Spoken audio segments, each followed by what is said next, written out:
제가 최근에 HSP라고 해서 오감이 예민한, 사실 그건 오감이 예민한 사람이라기보다 그냥 이제 조금 예민한 사람들을 지칭하는 사람인데, 저는 제가 이제 그런 개념을 알기 전에도 내가 좀 오감이 예민하구나 라는 거를 알게 됐어요. 그래서 남들이 듣지 못하는 소리를 듣는다든지, 그리고 저는 영화관 가서도 그 옆자리 있잖아요, 사운드 나오는 자리를 잘 못 앉거든요. 왜냐면 소리가 너무 크게 들려가지고. 뭐 냄새도 엄청 잘 맡아서 남들이 잘 못 맡는 냄새라든지, 냄새에도 되게 예민하고 또 하나는 맛에도 되게 예민해요. 그래서 제가 고기를 4발 정도를 안 먹는데, 제가 이제 해외에 있을 때 부모님이 저한테 고추장을 만들어 주신 거예요. 그 소고기 고추장이라고 하시나요? 저한테는 이제 닭고기를 넣었다고 이렇게 말씀하셨어요. 근데 먹을수록 돼지고기 같은 거예요. 그래서 이제 부모님한테 여쭤봤더니 끝까지 닭고기라고 저한테 이제 거짓말을 하셨는데, 저한테 고기를 먹이고 싶어가지고 제가 못 찾게 되게 잘게 다져서 이제 소고기를 넣어주셨는데, 제가 알아냈던 적도 있고, 한 번은 이제 마트에서 이제 조개 스프를 먹게 된 거예요.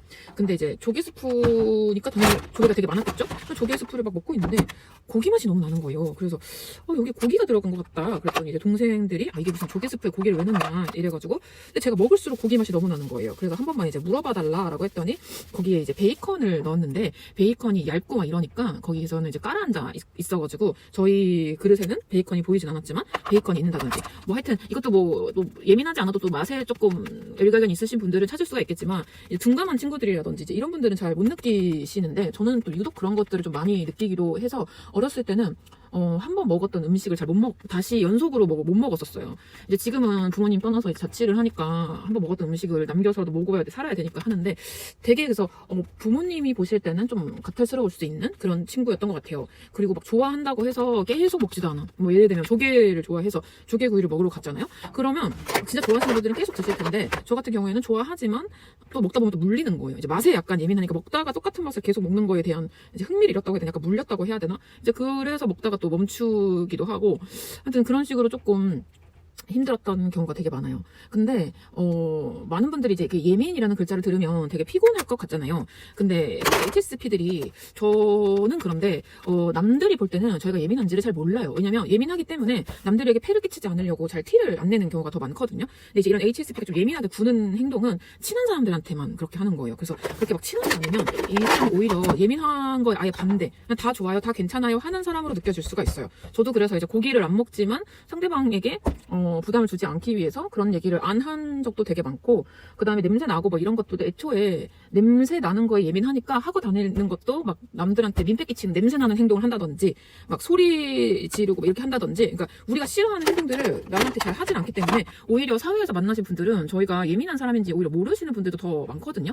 그리고 이제 이게 그런 뭐 냄새, 소리 이런 데만 예민한 게 아니라 상대방의 감정이라든지 이런 거를 읽는 것도 좀 빨라. 이제 상대방의 감정이라든지 이런 걸 읽는 게 좀 빠르다 보니까 눈치를 보려고 보는 게 아니라 눈치가 알아서 착장이 되어 있어서, 눈치가 빠른데 상대방한테 눈치 없는 행동을 하거나 상대방이 불편해하는 행동을 잘 하지 않죠. 그래서 HSP들 얘기만 들으면 되게 예민해서 힘들 것 같지만, 솔직히 주변에 HSP가 있으면 저는 만약에 적당히 친한 관계라면 오히려 더 편하다고 생각을 합니다. 더 배려를 많이 하는 성격이기 때문에. 근데 이제 HSP가 조금 힘들게 느껴질 수 있는 건 아무래도 친한 사람들이겠죠? 친한 사람들한테는 좀 이제 본인의 예민한 것도 티를 내고 하니까요. 아까 말했던 것처럼 뭐 가족 같은 분들에게는 안 먹는 거, 싫어하는 거 이런 얘기들을 다 하니까 힘들 수가 있습니다. 그런 것만 있는 건 아닌 게요. 제가 어렸을 때, 지금 생각하면 HSP여서 그랬던 것 같은데, 제가 가족의 생명을 구한 적이 있어요. 이제 다들 자고 있었어요. 다 자고 있었는데, 저만 그런지 아니면 HSP의 특성인지 모르겠지만 제가 잠기가 되게 밝아요. 그래서 사실 잠도 깊게 못 자고 수면 장애도 좀 있는데, 좀 작은 소리에도 잘 깨는 편이거든요. 제가 고등학생 때예요. 제가 그날은 가족들 모두가 잠에 들었어요. 새벽에 자꾸 따닥따닥 따닥따닥 하는 소리 들리는 거, 뭐가 따닥따닥 이런 소리가 들리는 거예요. 깼는데 딱 일어나자마자 이상한 냄새가 나는 거예요. 연기가 자욱하고 이상한 냄새가 나는데 한 번도 맡아보지 못했던 냄새였어요.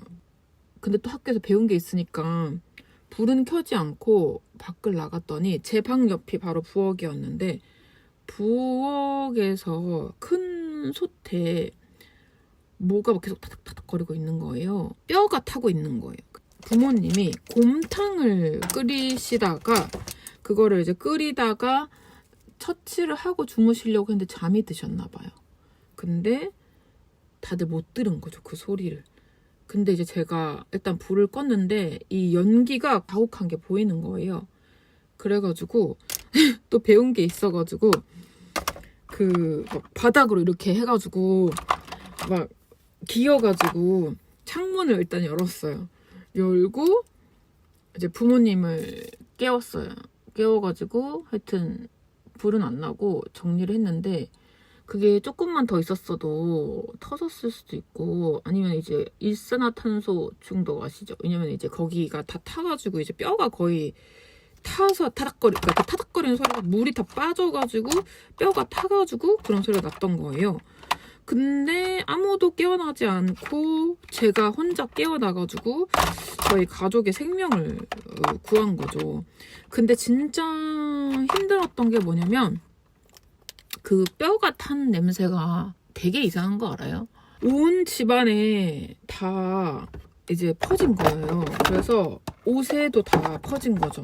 근데 제가 그때 고등학생 때라 교복을 입고 학교를 갔었는데 그 냄새 자체가 제가 맡을 때 옷에서 냄새가 올라오잖아요. 그 냄새 자체가 되게 역하고 안 좋았고 그 다른 사람이 맡을 때는 제 냄새가 나니까 담배 냄새처럼 느껴지는 거예요. 그게 막 선생님들도 지나가다가 한마디씩 하시고 저는 또 저대로 계속 변명.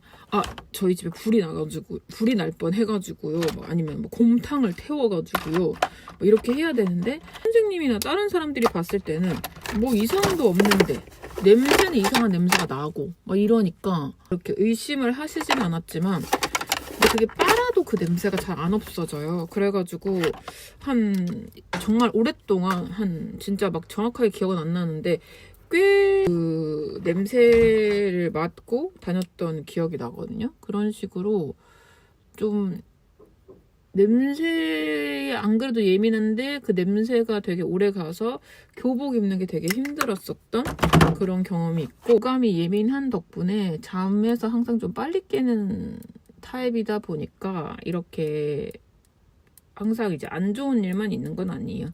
이렇게 가족의 생명을 살린 그런 좋은 경험도 있습니다. 제가 최근에 이제 인지를 한 건데요. 이 아나운서를 준비를 할 때 스터디를 운영을 했었거든요. 근데 제 스터디가 조금 저랑 같이 했던 분들이 다 좀 잘 되신 분들이 많아서 진짜 필요한 피드백을 해드리려고 노력을 많이 했는데 제가 진짜 많이 들었던 말이 킹메이커다 이런 말을 되게 많이 들었어요. 그러니까 저랑 같이 했던 사람들이 잘 된 사람들이 많아가지고 진짜 처음에는 그 말이 진짜 듣기 싫었거든요. 왜냐면 저는 제가 킹이 되고 싶고 제가 퀸이 되고 싶은 사람이지 제가 누군가를 메이킹하고 싶은 사람은 아니었는데 다른 사람들 건 너무 잘 보는 거지. 그러니까 그들이 이제 제가 했던 충고를 잘 받아들이는 분들은 너무 잘 되시는 분들이 많은 거예요. 그게 지나서 생각해보니까 제가 오감이 발달하다 보니까 을 잘 보는 거예요. 이미지도 잘 보고 상대방이 고쳐야 될 점도 잘 보고 소리 뭐 이런 센스 이런 것들이 다 발달을 하다 보니까 그런 것들을 굉장히 잘 캐치를 해서 그들이 고쳐야 될 방향에 대한 방향성을 너무 잘 잡아주는 거예요. 그래서 그러니까 이미지를 잘 보는 거죠. 그래가지고 제가 그 후에도 이런 스터디 말고 실제로 이제 사람들을 가르치는 일을 하게 됐는데 다들 제가 가르치신 분들은 잘 따라오시는 분들은 좋은 결과를 내신 분들이 되게 많거든요. 내가 오감이 예민해가지고 누군가에게 도움이 되는 경험도 있었구나 하는 거를 최근에 깨달았어요.